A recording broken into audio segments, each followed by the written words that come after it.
Hi there. So we're going to start chapter 6 with 6.1. Before I go into too much of chapter or 6.1, I just want to kind of go over this. But chapter 6 is called Integers in the Coordinate Plane. And we're going to start off with 6.1. And the reason I put it like this, and I gave you the picture of Big Green, and I'm on page 250, I believe. Let me make sure. Yep. Page 250. Is so that I can explain what I want you to write. Come on. There you go. Explain what I want you to write and kind of go from there. Just make it a little easier for me and for you. All right, so first of all, the first thing I want you to write is 6.1 up at the top of your page. And I also want you to add this to it just like we normally would. This is just, instead of putting lessons, just put 6.1 integers. Okay. The first thing we're going to start with is positive numbers. So I want you to go down a line, write down positive numbers. If I can get my pen to work, there we go. Everything's really slow. Okay. So positive numbers are greater than 0. They can be written with or without a positive sign. So we need to understand that anytime we just see a number and it doesn't have anything, it's always positive. So for instance, a number 5, it's positive 5. The number 10,000, it's always a positive number. If it has a plus sign before it, that means it's also a positive number. This you're not going to see very often, okay? Negative numbers, okay, so skip a line after you've written all of this, okay? Negative numbers are less than 0. They're written with a negative sign. You are not going to find a number that just has a 5 like this and it's negative. It'll never be negative unless it has a negative sign. So -1, -5, -20, -10,000. Okay? Then I would like you to skip another line after you've written all of this down. Okay? And you can pause me. I want you to go down to right here. Two numbers that are the same distance from 0 on a number line, but on opposite sides of 0, are called opposites. The opposite of 0 is 0. So an example. Let me get my writing tool out here. So if I go down to the key idea, okay, and I would like you to write that down. Go ahead and pause if you haven't. And then you can write out your key idea. The rest of it I'll do normally how I'd write it, just like I'd want you to. So our key idea is integers. In words, integers are the set of whole numbers and their opposites. Okay? In a graph, kind of like how we would usually write algebra. So this is going to give you an example here of the word opposites as well. So write out this number line. And just go from 0's always in the middle, okay? That's something that we always should know. And then make sure when you do your line, you always put the arrow at the end. What that represents is that our number line continues no matter what.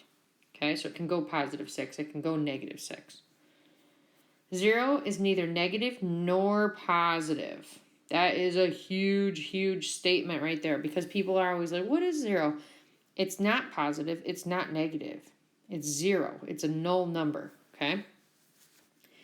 If I have -4, +4, and see how they have the little dots on them, on the line here, okay?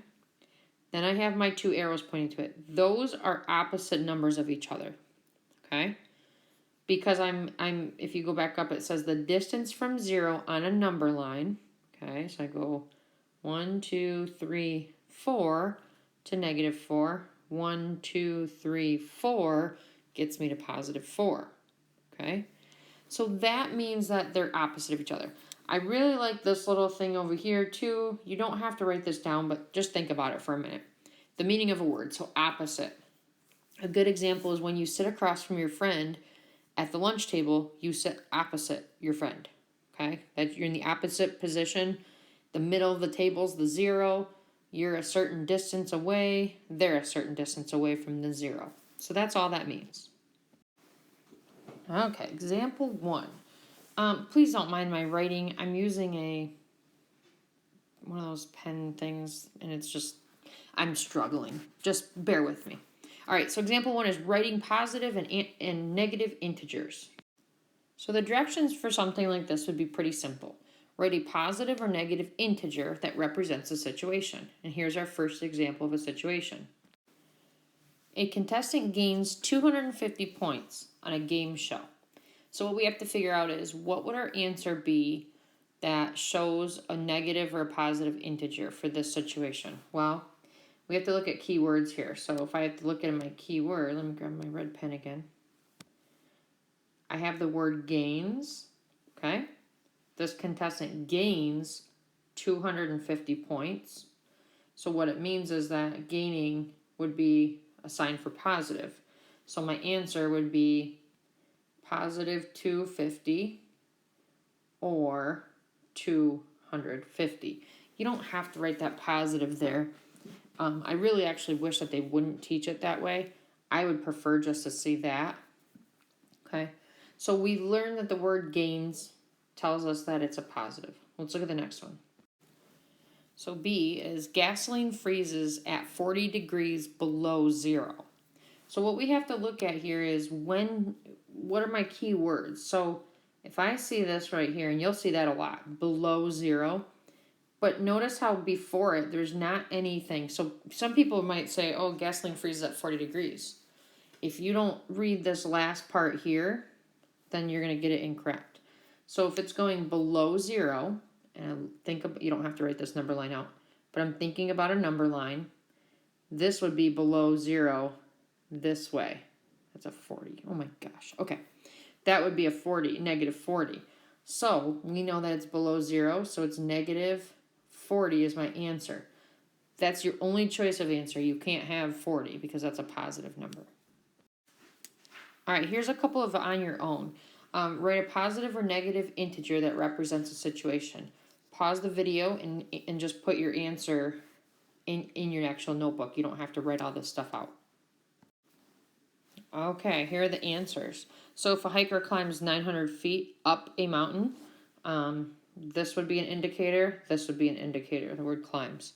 Number 2, you have a debt of $24. A debt means you owe something to somebody, so you don't have that $24. So it's negative 24. A student loses 5 points. That one should have been pretty easy for you, so negative 5. A savings account earns, and the word earns means now you're given that money, so your answer would be positive 10. These are the kind of questions that I would expect you to be able to answer for me. Okay, example 2 is called graphing integers. So I'm going to teach you how to do a couple of graphs or a couple of number lines and how you would put them on there. All right, here we go. All right, so the directions would be pretty simple. Basically just says graph each integer and its opposite. So if you were given 3, and that's what they told you is a graph each integer and its opposite, you would start off with drawing a number line just like this. If I know if I'm dealing with 3, I need to go in a positive direction more than 3 and in a negative direction more than negative 3. So always start with your number line with 0 right in the middle, and then go up a few. Make sure that you're going above 3. Okay, so I went up in a positive direction, 1, 2, 3, 4. Okay, and then my positives always go to the right. And then I went down in a negative direction to the left, negative 1, negative 2, negative 3, negative 4. So what I'm going to do now is I'm going to actually graph those. I'll do it in blue. So I'm going to start with 3 because that's what number I have to graph. So I go over to my 3 and I put a dot on it. And then I have to graph its opposite too. So in order to graph its opposite, I just do the opposite of it. Negative 3 happens to be the same distance away. So if I went 1, 2, 3, I start at 0. 1, 2, 3. That means negative 3 is considered my opposite. So to show me your work for something like this, graph each integer and its opposite, all I would need to see is this. That's supposed to be a full circle. There you go.